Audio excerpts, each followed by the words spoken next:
Ah, here we go. Good morning, Michael Well, Sparling.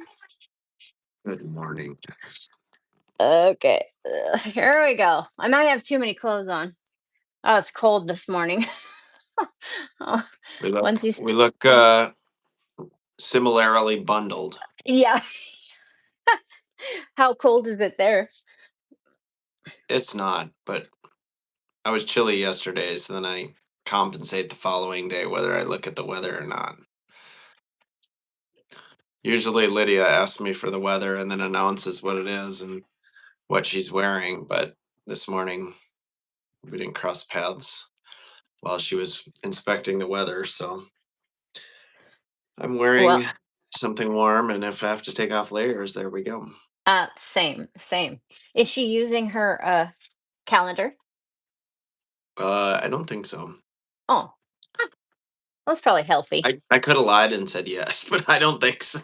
No, I that's don't interesting.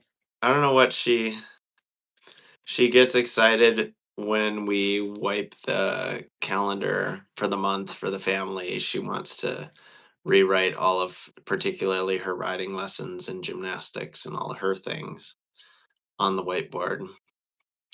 Um, yeah, I think sitting still that long, and yeah, I don't know. It's interesting. I That would is have thought she'd interesting. be all over it all the time. No She's a kidding. little bit like gets exciting and she does it and then doesn't necessarily follow through. It's like the day-to-day obsessions that are very consistent, like or the identity things. I get up at this time. Like now that we've like a while back, I was like, we have to be careful what we reward just by going, you're so much like this or Uh, so good like this. Cause like we could create a monster of like this is my identity and have it roll to an unhealthy degree. Um, so was thinking about Wise, very wise. Good morning, Julie. Good morning, Diane. Beautiful day. Susan, good morning. I was thinking about you yesterday. So, you guys, I don't know why I have my AirPod in, so I'm going to take it out here. I Whoa. want to see I want to hear how it's going with Nick, Susan. Oh, yeah. Yeah, yeah. How's it going with Nick, Susan? Okay, here we go.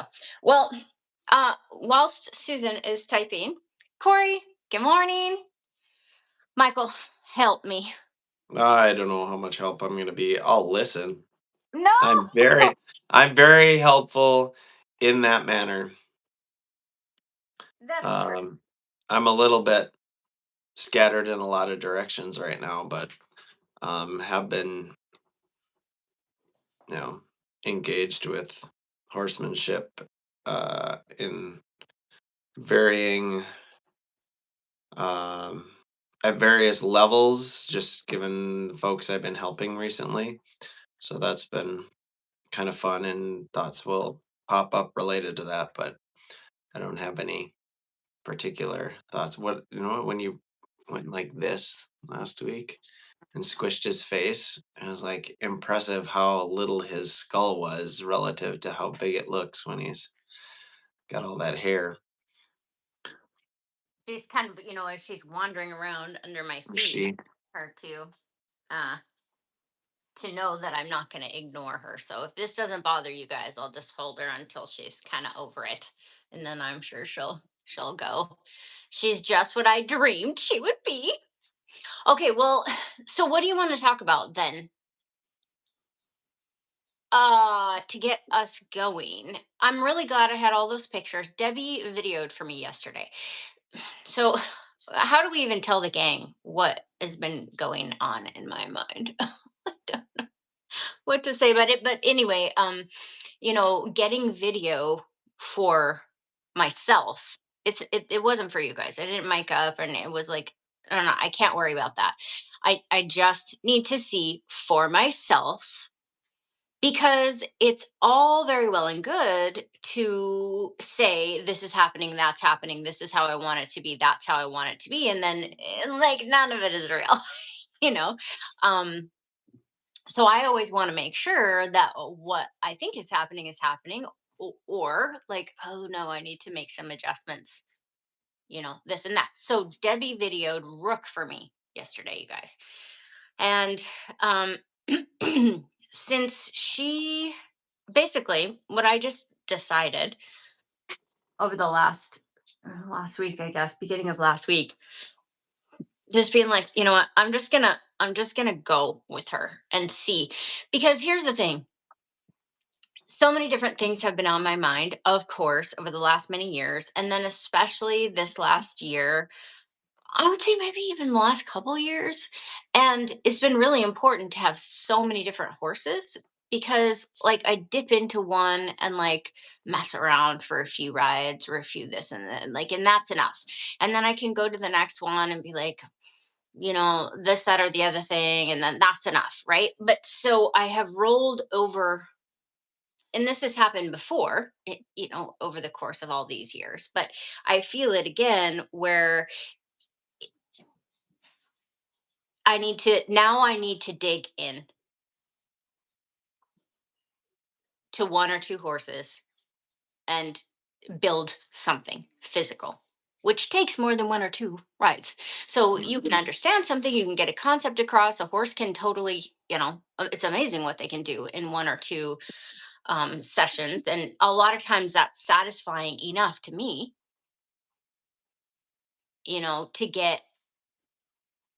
to get some feedback in short order.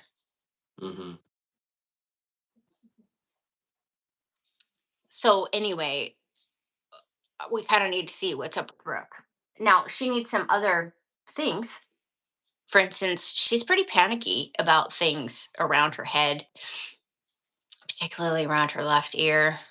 Like, getting the stick and string out has been one of the best things about breaking my collarbone earlier in the year, you guys. Um, that's been just clutch because using it has been very, very valuable. Okay, talk about why.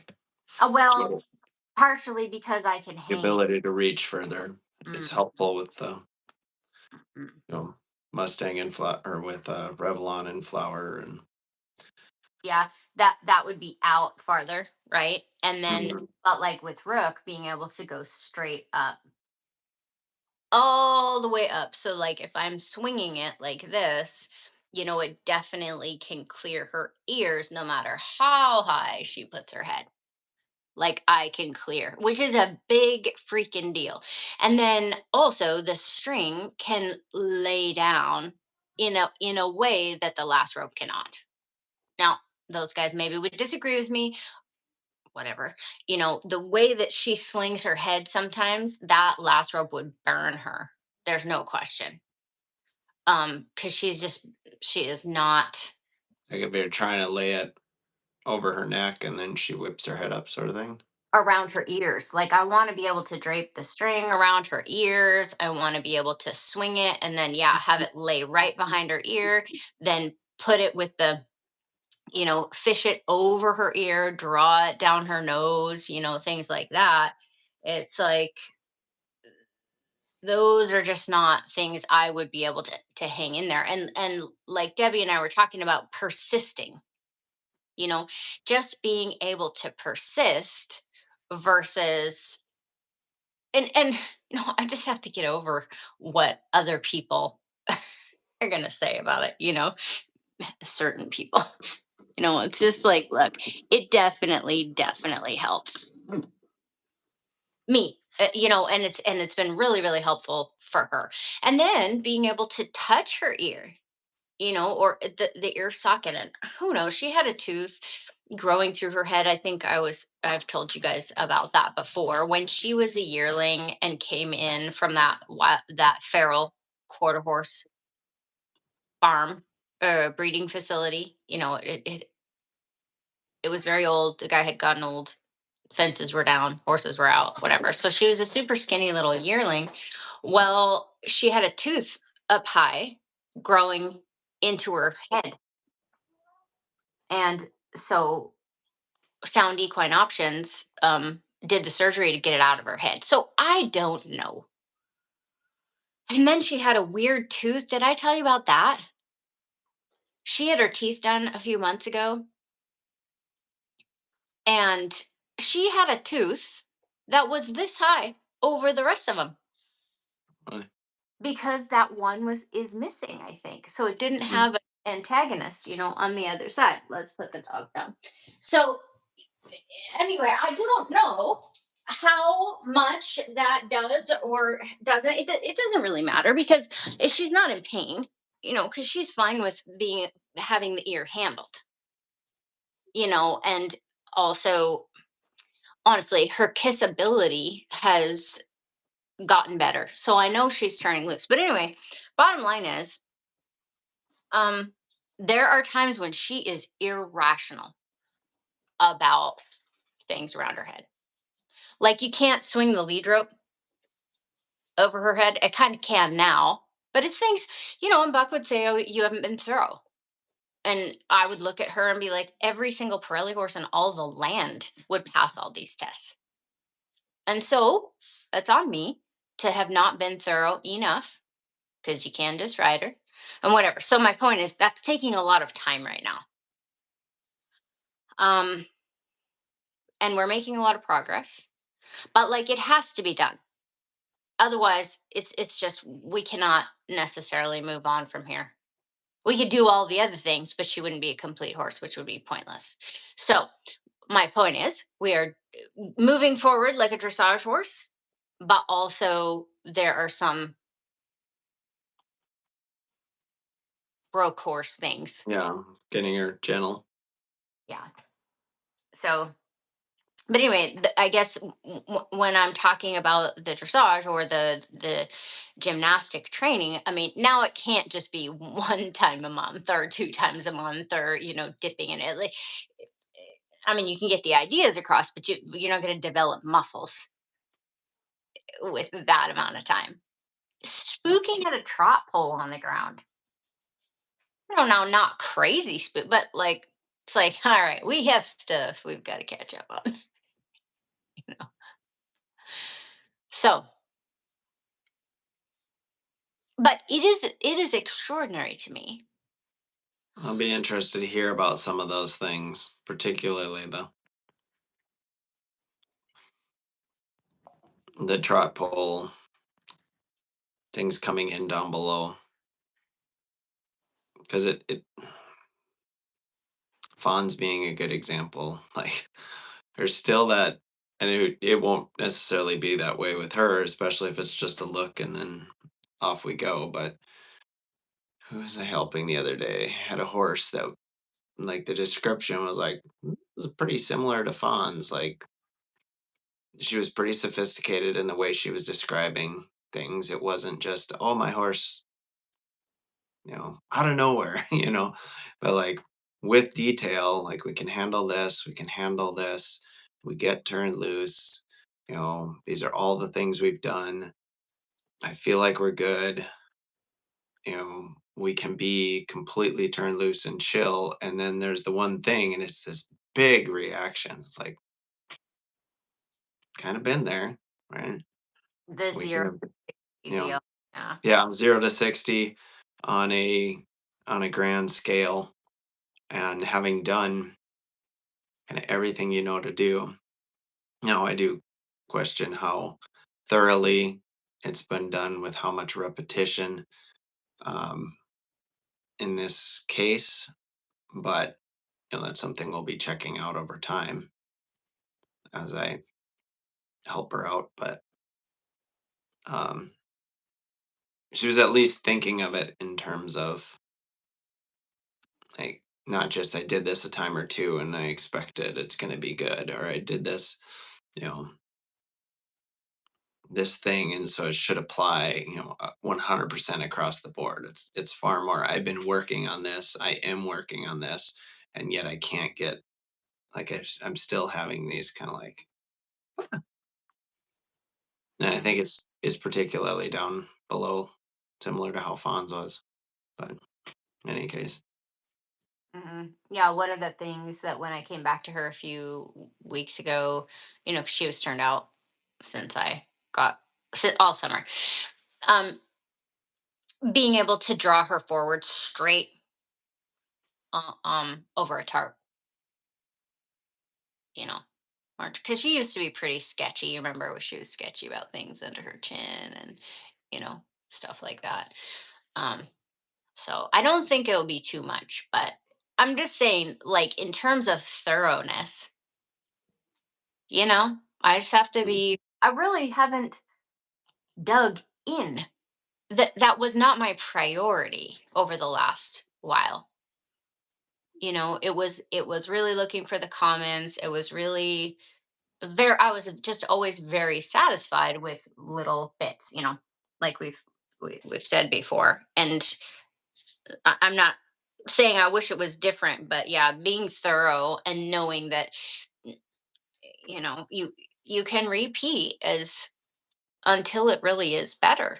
But Mhm. then there's other things where it's like, well, that horse is going to have that thing in them forever.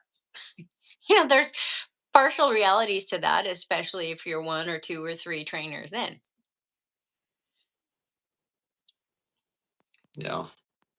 And um and it's so interesting with Revlon. I mean, it's just so interesting. It's really, really a blessing to have her. Even if Flower was the pathway to Revlon, it's been a really cool. If you have a pool of data here and hers is just running like straight down the side, you know, it's pretty cool. I wanted to show you guys if I have these in here. Michael, do I have the static picture? Shit. I don't have the static picture. Do I? Oh, yay, I do. Okay. You want me to show these guys? Is that cool? Are Yeah. you looking at Revlon or Rook. Rook? Let's look at Rook. Because, so I don't really have good standing still pictures of Rook, Yeah, I didn't really look at these. I saw you. but sorry about the light, you guys. Okay. So nothing super spectacular, right? I'm just saying this is, Little, little well, skinny, little skinny, little angular. very much like a Very, is yeah, and thing. downhill. Yeah. I And mean, it's, grant and she's eating, yeah. and there's no reason to be. But even I'm so sorry about the glare. That sucks. Okay? I'm just pointing out she doesn't look like Zorro. Okay? That's sort of my very important thing to. And then and I'm telling you, this is not much training. This is not much working out that she is, starting to like she just. And it's not this is not the first time we've done some of these things, but let's see. I'm trying to think. It still is amazing to me what she's apt to come together like. Okay. Yeah. So, and I'm not forcing her into that. I'm just not. These are just things that she is arriving at. Of course, I'm hopefully setting it up so that she can arrive there, but not forcing it. And these are the, you know, anyway. Do you? I'm trying to. I feel like there was one more that I wanted to show. Oh yeah, this one. I wish this was brighter. Sorry, I didn't make these bright. These are just stills pulled out. But, so having some, anyway, just the gymnastics and where we're heading, what I'm interested in. And then really going back to some of the cool things that I haven't had a chance to think about in a while. Oh, let's look at Jarl. I looked at these pictures the other day. Remember these of Jarl? Oh, I don't think I've seen those. Yeah, I mean, this is him being totally free, and he was just, trashed, right? As a horse, it's such a shame. But these are his free, like those are perfect Hmm. in terms of like what our dream is to be able to ride that and then lengthen or shorten the rectangle. Right now, she's not ever going to be a starting point of that. Rook isn't, but I'm amazed at what she is apt to put together. And if we definitely look at the base of the neck, well, two joints. Do I have these other? Yeah. So we have two specific sections that, I always say put a bend in the hocks, right? And we talk about the low back. You wanted to talk a little bit about this, right, Michael? Yeah. Yeah. Well, I did before. I'm not that interested anymore, but joking. Yeah. I feel like I asked Emma to go into these weeds a while back, and she's like, "Yeah, I'm not sure how helpful it'd be to folks to like get into the nitty-gritty like that." And like it's just get out and do it. Like get your horse engaged and moving from the hind end and soften and round and all of these other things. And I'm like, yeah, but like, wouldn't it help to describe in pictures and how the mechanics are going to shape up into that? And she's like, yeah. So here we go. Yeah, here we go. But I was right again. we had to have some prerequisites because it's no good obsessing over these Fair things enough. Yes. until you can move your horse around with understanding. Well, Hmm. until you can suggest to your horse that they move around, Yeah. right? Okay. So, one of the things I just wanted to highlight. So, this is, of course, and you guys can just look this up. There's a bazillion pictures of all of this. And we always talk about bending the hocks, but what we have to do is take however the horse naturally carries their their pelvis, right? And this is their hip joint, this is their stifle joint here. So this whole apparatus turn tipping downwards. And Rooks is actually pretty down, as a quarter horse, this bone is, but there still has to be some swing forward before the hock can bend. You guys follow me? The stifle has to come forward. Okay, that obviously happens with leg muscles and things like that, but or stomach muscles. But here's what we have to realize. Now, again, if we're moving from, I mean, I don't even know how to define these terms. What I'm trying to say, you guys, is like there's a horsemanship component. Really, we're friends first. You get to move your own body. There's puzzles with answers. There's unlimited guesses. Blah blah. Like there, we have this whole framework, right? But now when we talk about, okay, physically developing a horse, now we have to talk about loosening and strengthening. And then it's handy to have some sort of understanding both when you're looking at your horse from the ground, and then when you're sitting on your horse, what do these things feel like? Okay, so let's just take an example from yesterday of Rook, and we look at this. She actually shows this really nicely just because hers, like the stifle, has to come forward. Guys follow me? So, Mhm. and that's her. And then this is actually in a backwards step here. This is backing. Um, but so yes, if you look at her right hind leg, you see that the hock is bent. But in her left hind leg, the stifle is forward. So we have to have freedom in those joints. Yeah, I think that's reversed as well. When you say left and right in the picture, it looked like right and left, unless you said it backward. Just like our right and left are different. Oh yeah, yeah, yeah. Sorry. Yeah. Okay. Well, the leg that's coming backwards, right, is bent, and the leg that is pushing the stifle is Straight. forward. Yeah. Yeah. You're right. Thank you for that. And then let's see.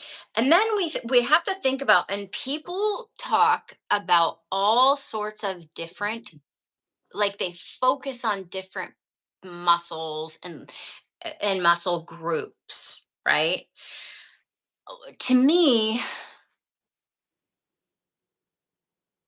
I don't know how important that is to really get in the weeds on those things unless you can recognize in general that something is working and feeling good to you. And then the other thing to know about muscles that pretty much everybody knows, is that they can be short or long, mealy or smooth. And then you have this poofing, right? Filling with blood, everything pumping, you know. And so let's just look at basically what we've been talking about as the base of the neck, just as an anatomical, and you guys can all look at this, and there's bazillions of layers, so we can't just, but let's just say the base of the neck, right? But so the under neck, the jugular, etc., we just want that to turn loose, and then these are the muscle groups we need to have generally engaged. Okay, so then when you look at, here's a good example, by the way. This is where we talk about like ultimate collection. Once again, one hind leg is the hock is bent, the other one, the stifle, is swinging forward. Mm.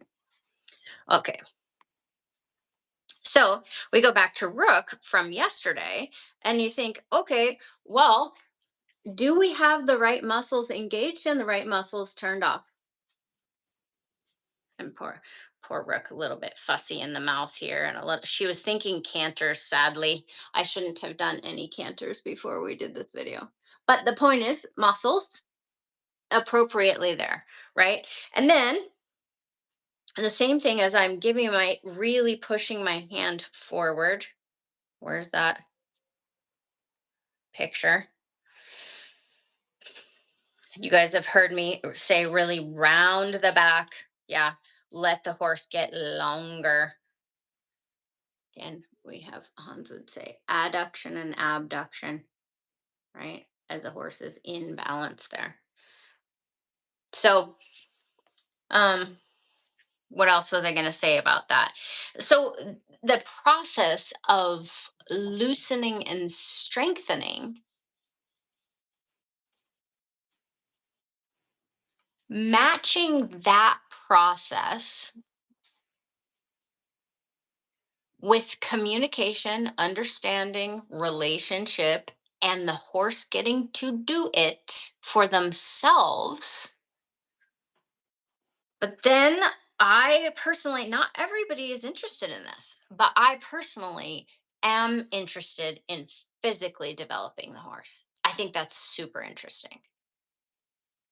The other thing I was just going to mention to you is she reminds me of Jax. Of course, she looks very similar to him, colors, but she just doesn't have. First of all, she's never been ridden in those gadgets that he was ridden in, so she doesn't have any of that in her mind. She is apt to come up, like that is her go-to deal. Look at the little Halloween spider here. You guys probably can't see it. Off you go. um it's coming back. I was gonna say, if it's on a string, isn't it just gonna come right back if you blow it away? I was hoping it would break, but it did not. Or swing right back into your It, nose? it was coming right at me, otherwise I wouldn't worry about it. But so two things different from Jack's, although the rest of it is pretty similar as a starting point. She doesn't have the arthritic hocks, or a hind leg, in any way, in my view. um I don't know if that with use will come raging up just because of how she is bred. um but at this point she doesn't have that, and also, you know she just doesn't have any weirdness in her front end because she doesn't know about any of that. So I was thinking of you yesterday, and the reason I mentioned this, you guys, Jax was a bridle horse of mine, that Michael and were around together when I was developing him. And I would say, point being that the way to get to that picture with Jax, a bay quarter horse, I have a picture here, you guys, I'll show you. A bay quarter horse that just was a very similar body style, and was ridden in a training fork. Some of you guys know what that is. And so it's basically a Y, runs through the bit, and then it has a link to the girth. So it pulls the head really, really down. So I had to so that was his default, like to way over curl and leave that hip joint, the lumbosacral to hip joint, like very much, if this is his tail, very much open, right? And so it was a process to get that, organized. A very different process, because we had to use one rein at a time more to achieve this result, which we did achieve this result. It looks the same, essentially, right? It could be Rook, yeah, you guys. But that was years it took me to develop that same horse. I still have him as my cover photo here, just because he taught me so much. And but it's, anyway, what are your thoughts on all of that? She's very Rook is very straightforward as far as how I would imagine developing a or yeah, we could say a bridle horse, or a dressage horse, or however we want to describe that. I had to be more clever with Jax physically, and I had way more tools. Uh, Meaning, if I had gotten him 10 or 15 years before, I would not have known how to all the workarounds, and to physically cause him to do that. Which and it therefore it would have been impossible. Hmm.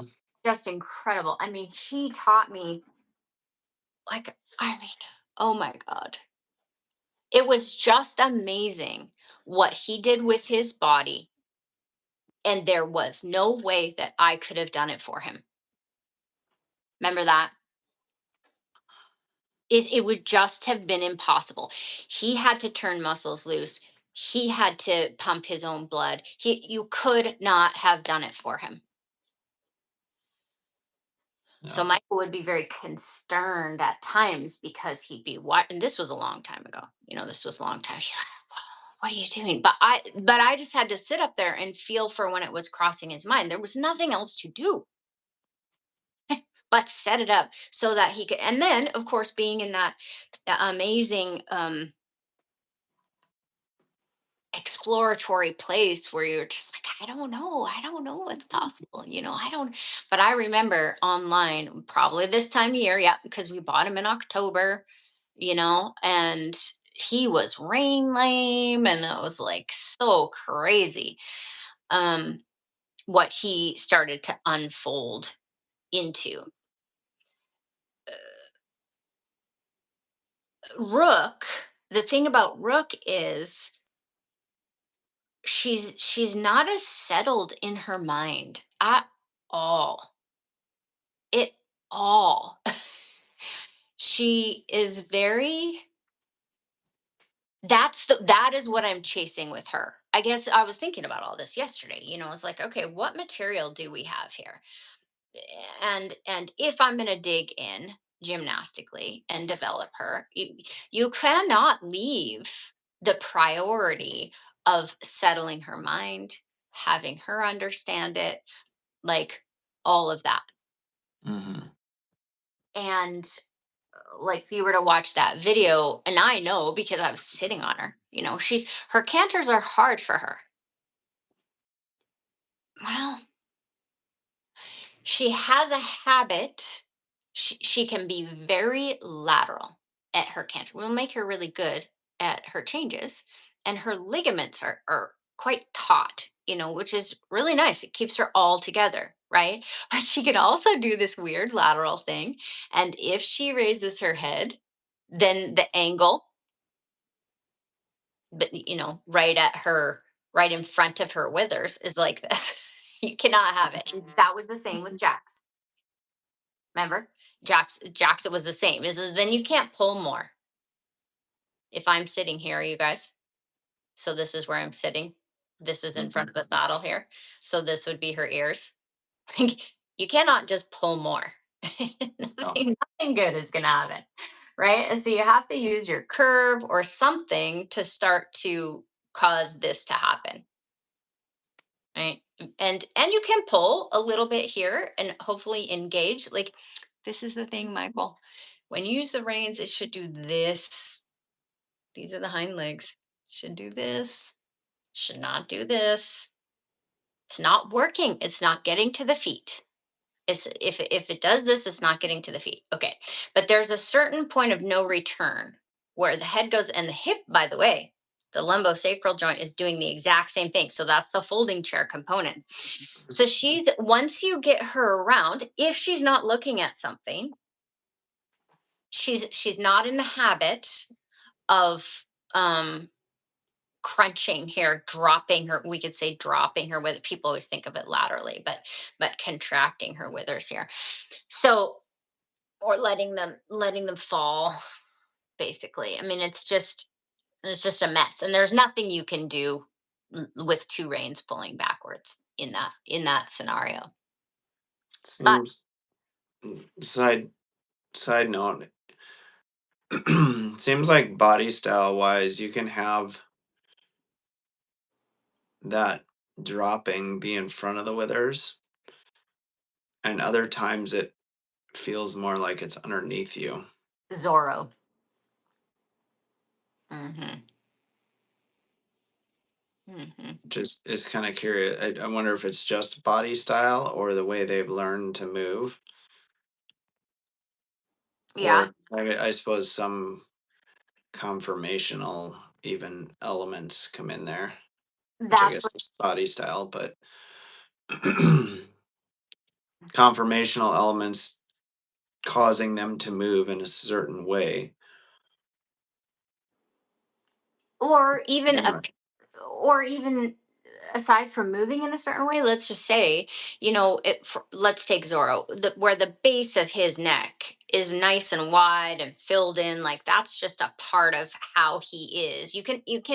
There's only so short or withery that those muscles could even become. Same underneath the saddle, it's like still gonna have a place to sit.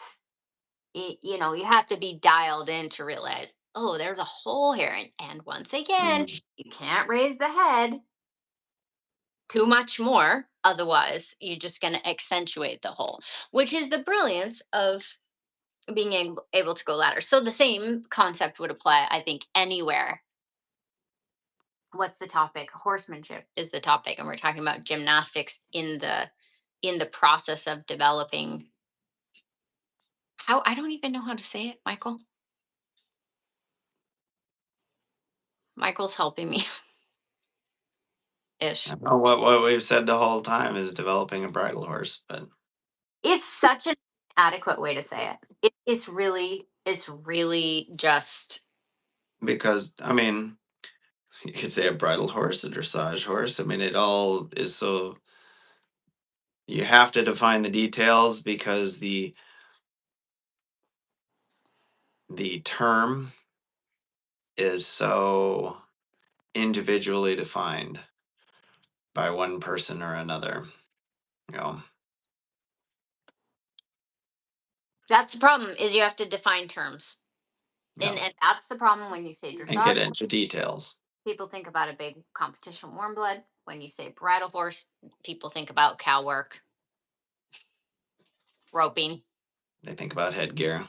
Uh-huh. They think a lot about headgear and outfits, you know. which is not at all what I would say I learned from Buck, because right away I remember going like, oh, there what I had been prepared to see, and the gaps in what I wanted from my horses mentally, emotionally, married up with physically. I was like, ah, but it wasn't like, oh, I don't care about the physical development. That was never the case. So Mm. this is like my return to that is A it return seems to like a what? return to the gymnastic focus. It Oh, seems like a return, but it's not at all. Michael can attest to that. But so looking at some of these girls, return just recently in that, like you were saying, I've been focusing on a little bit here, a little bit there with different horses. But when you say returning, you're saying returning to really focusing on developing that with a horse or two, or hmm hmm what point are we returning?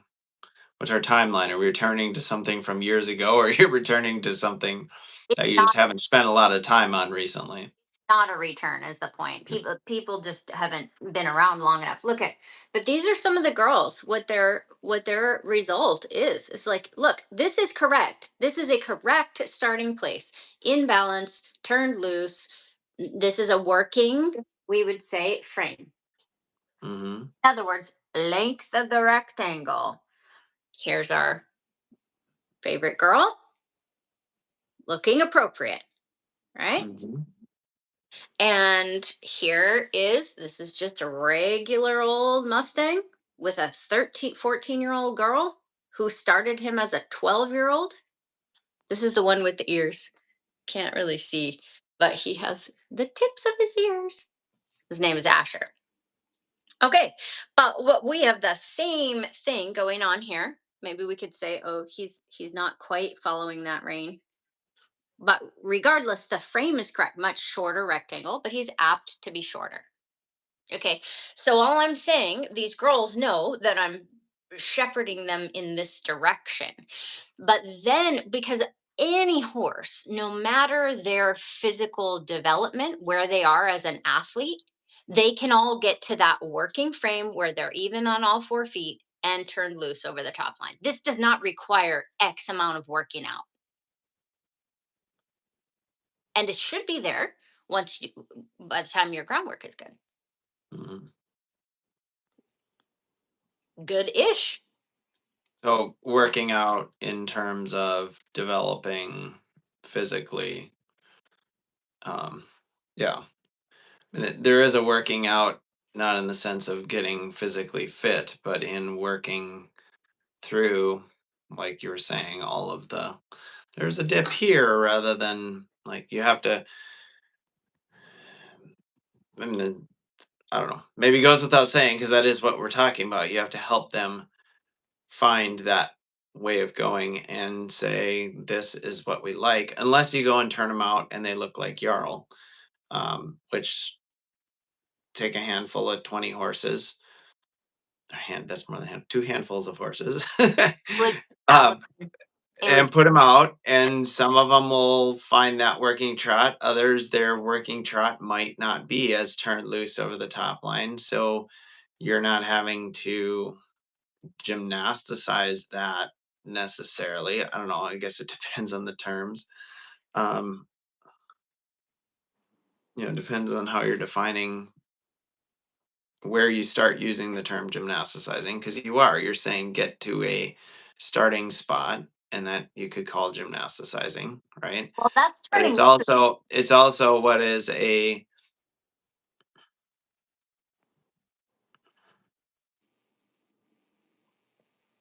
how like how loose are you moving across the pasture? Loose and yet engaged. I don't know. And it depends. It depends on what's Like, I'm going on. just thinking of different horses of mine or horses I've worked with and watching them move free, and, like, if they're just completely turned loose and it's just this soft thing, that's different than I'm excited and kind of just racing around, or I'm kind of schlumpy pacing somewhere, just, like, jogging in, you know, they can be loose and not hit a real soft neutral that they're capable of. And they can also That's be true. loose. What's Right. that? Be schlumpy, you're talking about, and loose, just like, Well, yeah, schlumpy and loose, or shuffly and loose. Like I'm loose, but I'm just kind of flat. Um, or you know, and that loose as in not contained on a lead rope or even in a round corral, like more open space, and they're moving out, but they're not really loose. They're kind of headed like Degamo will tend to go around not in the most beautiful form because most of the time he's moving out in the pasture, he's reacting to where the other horses are, or I guess when he's bucking and farting around because he likes to just when it this he lays down and rolls, and you just turn him into the arena to just let him hang out for a bit. Less so now, but he used to just roll and then get up and like twist his whole spine and like just jump and leap around, and he just enjoyed doing that. And and yet that wasn't a like he come out of that just kind of like he's almost got himself shocked at how much he just leaped around. And when you turn him out in the spring, he'll do the same thing, running and bucking and farting around, which he doesn't go out on pasture really, so he doesn't have that opportunity there in the spring like some do. So the arena sometimes had been that. um but it doesn't turn into this like, okay, now I'm just going to flow around as loose as ever, unless even there you're probably helping him, and like it's fucking farting around and being goofy and racing back and forth and being all excited and stopping hard, and then you know prancing around for a bit, and then we kind of just we're done, right? So in the midst of that, there's a lot of athletic expression there. There's a lot of movement that's powerful, but how much of it is just flowing, right? It's kind of like bursts and explosions, and I'm not. loose as in not being influenced by anything else, but there are things influencing me. There are things influencing me. The fact that this other horse is also in the arena bucking and farting around, and that causes me to turn hard, and and then that horse like comes at me, and now I move off with this thing rather than just so, or like Katniss will tend to just travel across the pasture kind of flat and shuffly when it could be more floaty. So you're working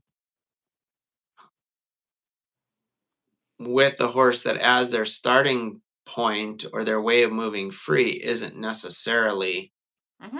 as loose as it could be That's if right. you were quote unquote beginning the gymnasticizing by helping them get soft and round rather than just loose.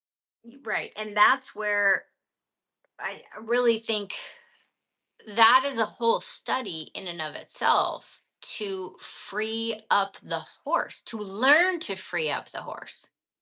Let's just say physically. Of course, we're going to agree that it has to come mentally and emotionally as well. But helping physically, you can help physically so that, that's the whole thing is like, so the starting place, Michael, I guess is this is the deal, is like the starting place can take decades to learn how to achieve in the it has for me, in the manner that in a durable manner that it would stick no matter what the environment is, because the horse understands that the piece is in the rectangle, and has experience with locomoting themselves from the hind leg, without a roadblock anywhere over the top line, without squeezing it, exactly like you say, every horse is going to have some sort of a different um natural way. Let's take Novella. She's a funny example. My little lip is on, who's like 13 1. Well, her underneck, unless I'm riding her very pretty consistently, gets to be huge. Well, why is that? She's tiny and she's looking around all the time to look over the stall. She doesn't do that, standing still, raising her head super high, engaging these. Some of these are just circumstances, that you start with, which of course is why you end up with horses that are built, have been selected genetically over long periods of time, to be certain ways, right? Which muddies the water. Why are you smiling? Explained. Well, I feel like we're about to launch into a breed genetics conversation. No? Is that not what you mean by muddying the water? Like It muddies the water. selective breeding to, Cause a horse to apt to be a yeah, certain way. That's all apt I'm saying. apt or not apt depending on what they're Yeah, breeding it to look like. Yeah. yeah. And so, agree or disagree, but what I have chosen to do is have a motley crew of completely different body styles, including both types of of dressage horses. Well, really all three types of dressage horses. Warm bloods. I have a big competition style warm blood, a PRE, and a Lipizan. Okay, but additionally, quarter horses like Rook. Some Mustangs are not necessarily the best choice. Like they don't. For instance, Revlon. I mean, she's just naturally very organized. This is, and we'll see what she looks like. But they tend to be um pretty good, I guess is all I'm saying. Versus like, well, I don't know, maybe I would say like Bonnie, very open hip, very skinny, loose neck muscles, top line muscles, So point being, if you see the commons without a ton of genetic engineering that causes a horse to start a certain way, of course, why wouldn't you engineer a horse to look like that, to whatever is your interest? I'm not criticizing that at Mm. all, but what I am saying is that it's been a very interesting process to truly be able to understand what's happening because of you or in spite of you. Yeah. Just When because. you're starting with such different raw products, you know, it's happening in spite of you or without you because of the horse you're riding, right? They're apt to do that to a degree that you haven't had to help them Yes. get there. Yes. I actually was saying that yesterday, referencing again what I said up with Susan and their crew, where Susan could be like, "Y'all are cheating. Your horses are alive." And I said, "Well, but last year so and so was probably thinking to you, you're cheating. Your horse is so calm, while mine is tense and bouncing off the rafters, and I'm just trying to get it to settle down about the flag or whatever." Well, Hmm. yesterday I was saying, to Wendy, it's similar. You can be looking at everyone else and how like their horses are more naturally up, but you know, then the next person is like, how do I get this horse to be long And freed and up. not keep contracting over their back when I do ask for something athletic, like just to stay lined up. Hmm.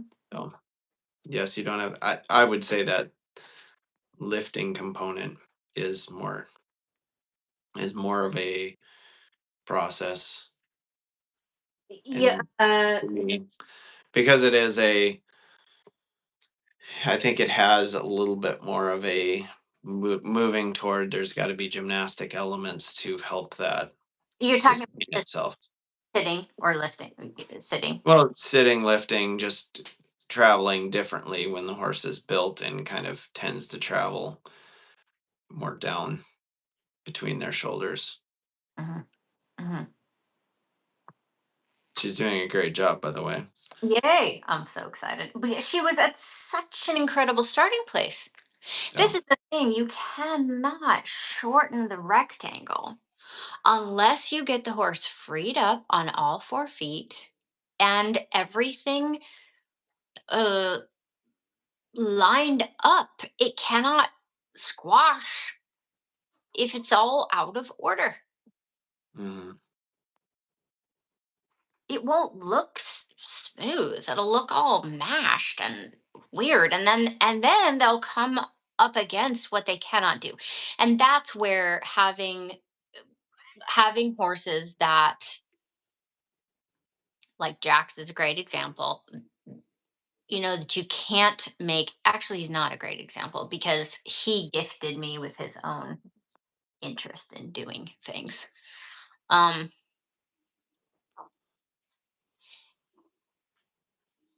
Having horses that aren't going to hide it from you, obfuscate it from you because of their natural way of being. And now we're talking more mentally, emotionally over against Jax. Is that what you're Well, meaning? no, my point is that if you have a horse that is naturally lined up and round and able to sit or whatever, Mhm. that they aren't, you can get away with not having to focus as much on that and be as particular. And let's just take Nutmeg for example. She's actually, looking at her physically, she's quite lined up longitudinally and almost the perfect width. Now here's the thing, Wendy has very carefully not disturbed that, done a really good job. um Other horses come with kinks and bizarro things, that aren't naturally gonna just put be put together in an organized way. And then you have to work at that. And then here's the other thing, and this is the part I just have been thinking lately. You can't get around the fact that training, we could just say training, in order to level the playing field, you know, let's just say training. Like we are trying to get the horse to be safe to ride, comfortable to ride, not scared of the tack, not scared of the person, not contracted over their top line such that they break down physically or can't get over a jump or can't stop or can't turn or whatever. Like this is basic stuff, meaning it applies to everybody. And I don't see how you can get around it. If you start with a colt that knows Mhm. nothing, then and you're going to ride it in a saddle. Well, this is a process that some horses are going to come to in different ways. River's a good example of there is nothing physically in her way, and she has muscles that prevent kinks. You know, like the base of her neck is built like good luck having that hole in front of her withers. Her muscles are like you could do it, but it would take some doing. Versus other horses, they're just no muscles in the way, and they're just like loose guitar strings, you know. Well, and it's also, I mean, I'm thinking too, like if you got her scared enough and reactive enough, which it doesn't take someone to do, someone long to do, to take, Mhm, your average horse, let's just say, if there is such a thing, and they're just coming in with their way of doing things, and it's just all kind of rushy and just slamming the horse around doing this, and they're not even trying to, they just don't know any better, right? And it's like change direction, it's all forward and rush out of there. And like depending on the horse, even if their muscles make it difficult to do that, scaring them can mhm. kind of cause that. But then also you have the horse that's just like "Ugh, okay, but I'm not scared by you." And then it's going to be harder given the combination of them kind of being apt to move that way and really built structurally to where, yeah, but that it's going to be more,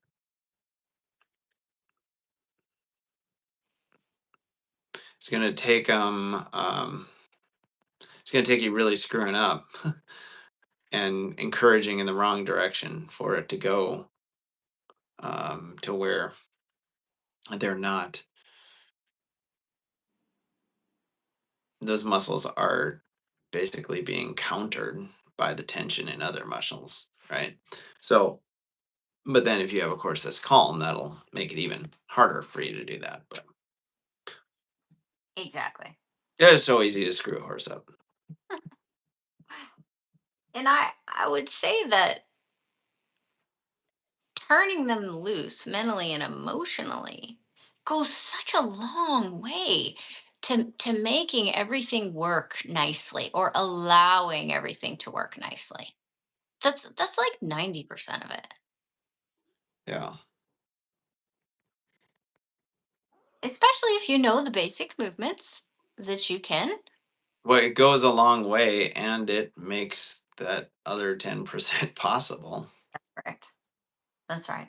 Like Mhm. you're kind of, With regular horses, right? I would say that if you have a horse that there's a lot that if you have a horse that has been genetically engineered over 50 or yeah, 60 years, that 10% is going to look pretty impressive. whether they're loose or not. Yeah. And it's just going versus a regular horse that you buy off Dream Horse or Facebook or get out of the pens or whatever that has sort of not necessarily been genetically engineered for any particular thing or not hyper engineered. um then you have no choice but to get the rest of it going for you. Yeah.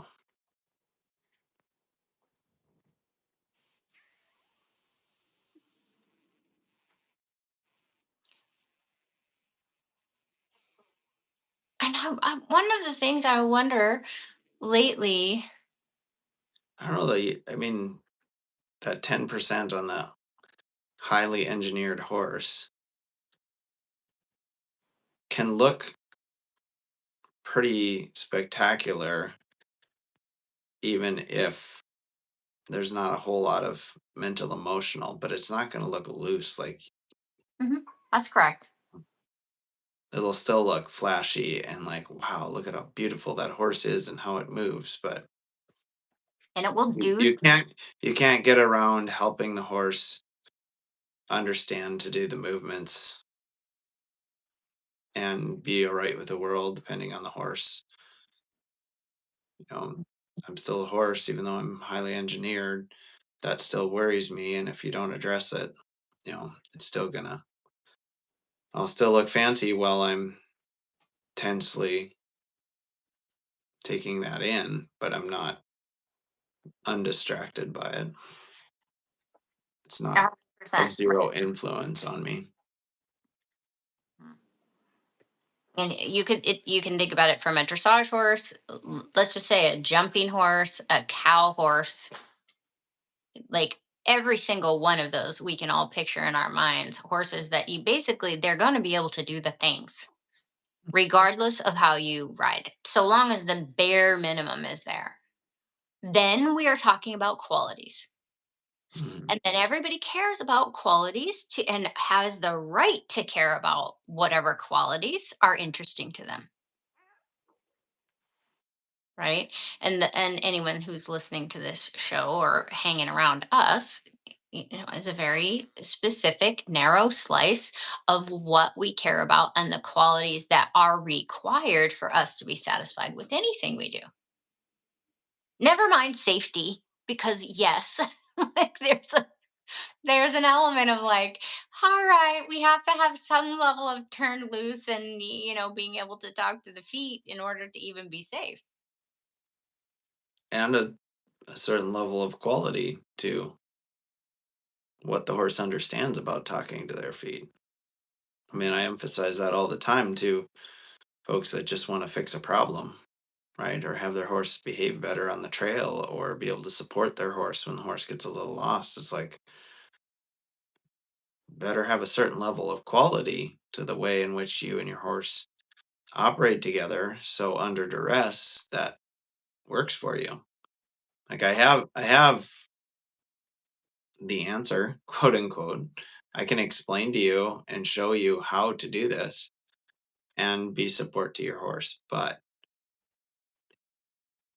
you can't just slop through it and go, "Oh, good, now I got the fix." I mean, it's get the feet. And I was talking to Kim last night who bought Cinco, and I was like, Cinco knows a bunch of stuff. You could get on and just kind of pick up two reins and ride her around like you know to ride around a horse. And she's not like got a huge amount of training, Kim, in terms of feel and how she's directing and all that, but you know, trained to ride by your just average English riding program. And like you could pilot her around like that, but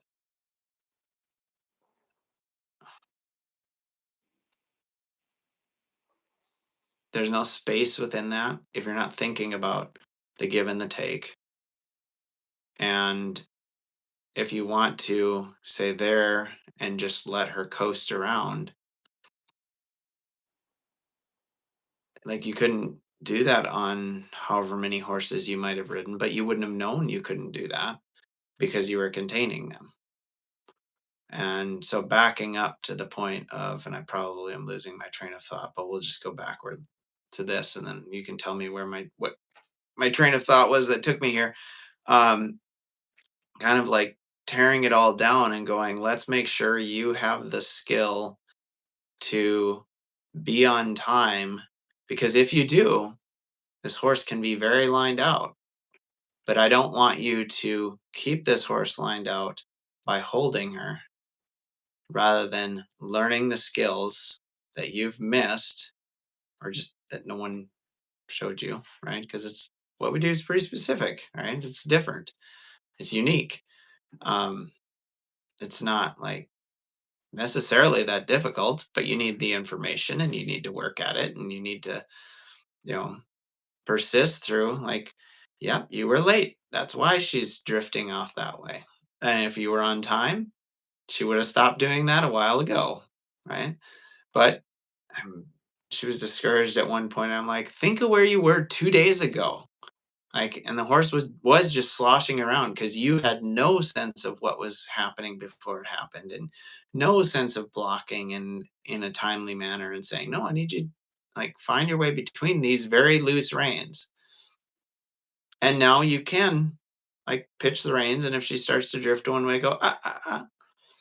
So kind of tearing it all down to make sure you have the component pieces. I think this is where the train went. Um, to where you have the horse doing it with you and you doing it with the horse enough with enough quality that the horse is participating in it and the dance is detailed and specific enough that it is of some support elsewhere. Mhm. Like otherwise you go, oh, look at my horse that I can pilot around, but you're really just containing. And then it doesn't answer your specific concern whereby you've become interested in working with someone who does horsemanship. And like, you better be prepared to learn the stuff, don't skip the pieces, get to where you have the skills, and then be interested in the quality for it to really be of value to you. If it's just slopping around or looking for a quick fix, go find someone else and we'll see how their quick fix works. I'm not disparaging someone else. Maybe they have a quick fix for your little thing and that satisfies you. But You come here, I'm gonna be taking you back to the beginning, tearing it all down, going, can you do this? You can't. Okay, well, we better fix that up because I don't want you just holding on to your horse. Because in here, holding on to your horse and getting them to do what you want is just fine. But out there, if they aren't truly in the rectangle, you don't have the ability to direct their feet and getting them in the rectangle, that you've never had to practice coming back to me and finding peace there and them looking to you. You want them to look to you when they get worried? Well, either better worry them in the arena and practice that, or say, this is what it feels like to move together and be at like truly connected. Let's try to now do that in the situations where you're more apt to be upset or disconnected or leave the rectangle, however you want to explain it or put it into words. Mhm. So, I mean, all that to say, even if you're not necessarily interested in the finished product of what we're looking for, there's a huge amount of value for everyone that shows up with their questions. It's like, I can help you get there, but you better be willing to go back to getting all the details right and being very interested in the quality rather than like, okay, this is too much. I don't want it to be this hard. I don't want this to be the answer. Well, then I can't. Like, you're wanting it to work without doing the things that will make it work. So, Yeah, and all of that is very well said. And stripping it to the beginning, this is the thing, and this was the brilliance. Like when I met Buck, that it like from beginning to where I wanted to be, where I wanted to return to. Honestly, from the beginning, you have value. mhm, Strip it. It's not like, oh, and then I have to wait to have value. mhm. Oh, no, no, no. Right off the bat, the horse is going, oh, like you're talking to a foot. This isn't just me. Mhm. Like the moment that connects and the horse knows that you know, even if your like percentages are super low, the horse is going, oh, there's something here that makes sense to me that didn't before. And peace in the rectangle is a huge one, a huge keystone. The and the other thing, it's like being freed up is very natural, I think, until you put a saddle on.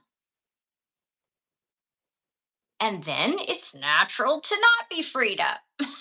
Now, if you've been handled, if as the horse you've been handled, then the natural freed up it can disappear very, very quickly as well. So long as Mhm, you're blocking and squashing and discouraging and all of these things, which I have done. When I say you, I just mean the person. Um, then very, very quickly it becomes unnatural to be freed up. mhm, And that can help happen like super freaking quickly. For instance, the horses that tend to move less, there that's an interesting one to me. One that is tends to just be less goey, and people, I'm thinking of Mustangs, that come out of the pens and are very, very gentle seeming and docile and things like that. Yeah, but getting them freed up, y- you can do that right away, but you have to know to do that right away, mhm. you know. And even there requires a healthy bit of maybe coming back to the very beginning Mhm. and going, what are the component pieces that I, as a rider, need to discipline and train myself to be aware of and to be consistent in the way I offer them? Because Mhm. consistency will really kill, or inconsistency, I'm sorry, will really kill any of these things in terms of getting to the quality where you need, or you know. Inconsistency and punishment. That's the thing is accidentally horses get punished. Just Mhm. super accidentally for being freed up because it is, and I'm not good at it either compared to what's possible, but being freed up and then just setting the boundaries, directing so that nothing gets punished on either side, and then there ends up being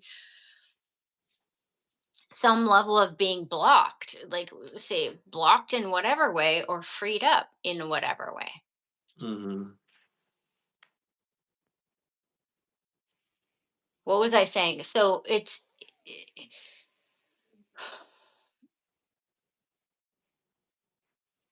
you just want to, the dream is, this is the interesting part, is because I keep wondering, like, why do I care so much about gymnasticizing the horse? Like, in other words, working out and being strong. A part of it, I suppose, is the art of it. And did I tell you I was reading? I really recommend the book Long and Low. It just came out a little while ago. I mean, I ordered it on Kindle and read it in an hour. It's a very short book. It's expensive for how short it is. But the cool part is not the criticism of a certain way of writing, but it's the history. And one of the things I that it pointed out that I did not know is that the human art of ballet and dressage, the art of dressage, uh, 500 years ago, essentially, came about at the same time. I think that's very interesting. Mm.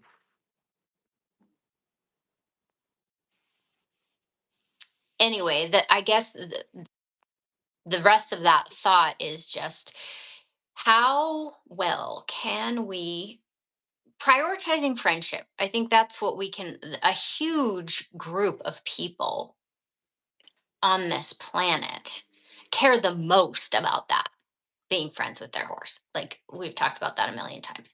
Okay, let's just assume that is a common baseline. And then it's like, how little can we disturb? If we end up with something clean, if we start with something clean, how little can we disturb this creature and bring it to whatever result we're looking for? Then, if we don't have a clean animal, then how do we artfully weed our way back to some sort of beginning, and then as little as possible disturb anything whilst inserting ourselves into their lives and exposing them to things that they maybe wouldn't come in contact with. Although it's funny to think about those horses out on the plains, and it's like they do see a lot of crazy stuff. you know like it's just different crazy stuff in The town. day the day to day has them encountering it, Yeah. and in most cases, it's not coming at them. Yep. Like, I'm just thinking a horse can get pretty used to a lot of things if you just throw it out in the pasture or the neighbor's Mhm. dog is always barking and, you know, maybe it's like sharing a fence, which is fairly rare, but the neighbor's dog is always coming out and barking at the fence. Pretty soon they're like, whatever, here comes the dog barking at the fence. But then might be pick up the tarp and bring it toward them, and now that's a whole nother animal. But you can, a lot can be tolerated by a horse just through prolonged exposure without any help from the person whatsoever. Mhm. So I would be very interested to hear what you guys think about all of this. I mean, do you even care about this stuff? I'm curious. And Michael, like a couple weeks ago, I think, The thought crossed my mind. I don't think I said this to you. I said this to Nathan the other day, but I was like, "Fuck it. I'm just gonna ride these horses. I'm just gonna ride them like a dressage horse." And I don't know what that even means compared to what I've been doing. Mhm. And 'Cause you it's have to 'cause you have to define what you mean by dressage horse in lots of little gritty details. I mhm, think to a certain degree, I don't know what you mean by that, but I've tried to think about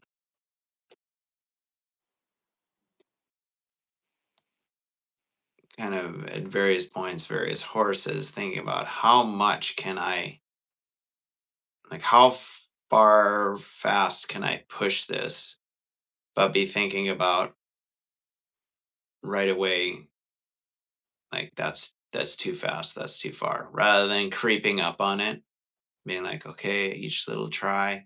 Okay, yes, each little try, but I'm gonna have my expectation be how quick can I like could I just ride them like a dressage horse? Or at what point am I going, okay, you need to understand this a little bit more, or I need to back off my expectation there a little bit more. But having it come together because it really can for the horse, and it'd help if I was that much handier. It can come together for the horse so quickly. And the other day, Eva was riding a colt, and she said, I guess I'm just thinking, he's just a colt, and so I have to like, you know, I don't know what words would have been put to it, but it's just he's just a colt. And I said, yeah, but if you continue to ride him like a colt, he's only ever going to be a colt. You have to ride him like he's growing, or she is growing up. Otherwise, she's only going to ever operate within the expectations that you're going. Well, this is just the stage we're at. Well, what's the next stage? Or like that's what I'm saying. Like, can we reach toward could I get away with this? Not in a sense of I'm skipping things, but can we move forward to this? Like, is there enough there that we can do this? Oh, I guess not. But that doesn't mean I'm going to make sure every little piece is there. And, I don't know. And that's more for the person than for the horse to just keep yourself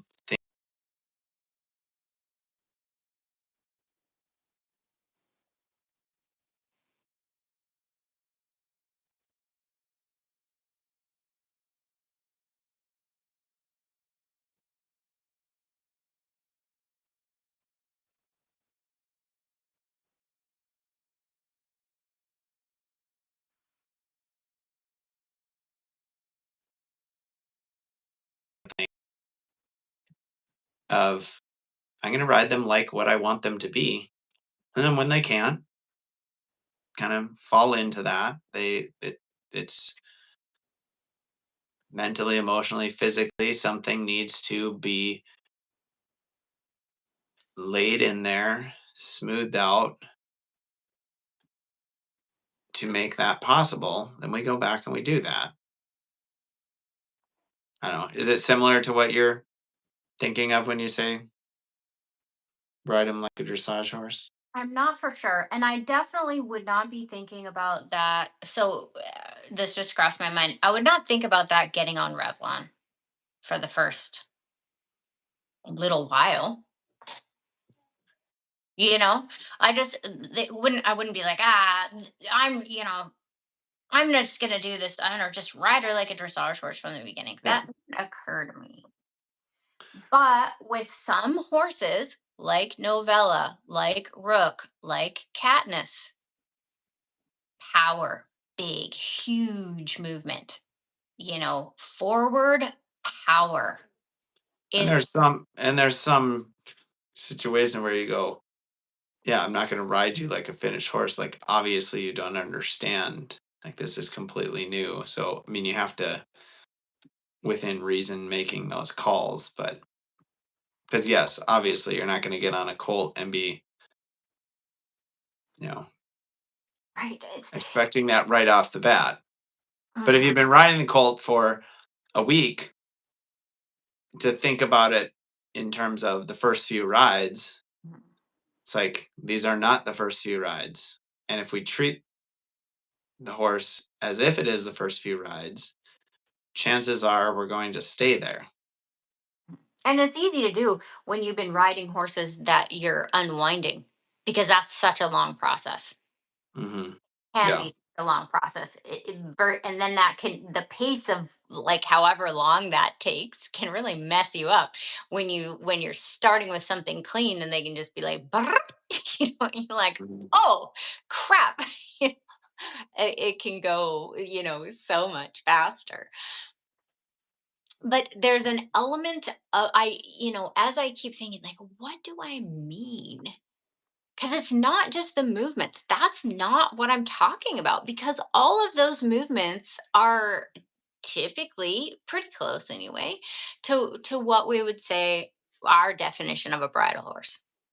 They would have, all the Grand Prix movements essentially, with the, well, not all the Grand Prix movements. Let's just be clear about that. So, but third or fourth level,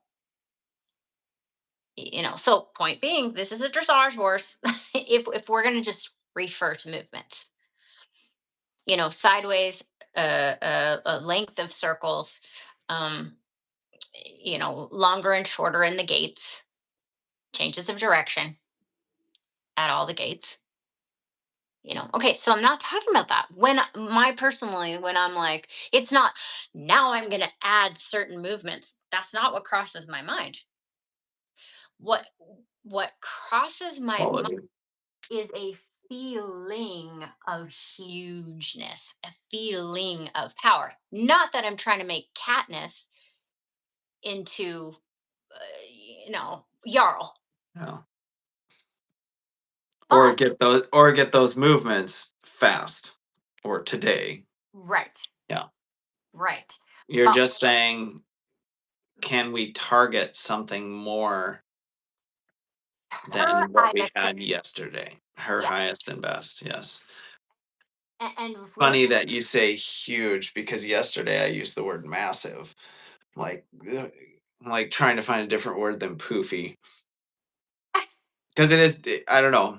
The reason I say that is yesterday I was trying to come up with something that was poofy but felt more like had stature and power yes, yes, incorporated in the poofy. mm-hmm, So a hundred, that a was the hundred, word I came up with, and I yeah, should run because they're yeah. going to be down there We're waiting also for me. spectacular. So that's another word. What was the word? Spectacular? Spectacular. So I would say that's another good, certainly typical dressage word. Yeah. Okay. Well, you guys that are watching that can message me later. I would be very interested to hear what you have to say.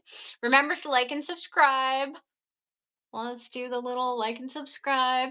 And Michael and I are here every Thursday morning. So we will see you guys next week at 6:30 a.m. Pacific Standard Time. 8:30 Central. Thanks for being here, you guys. See ya. Bye. Good week. Yep.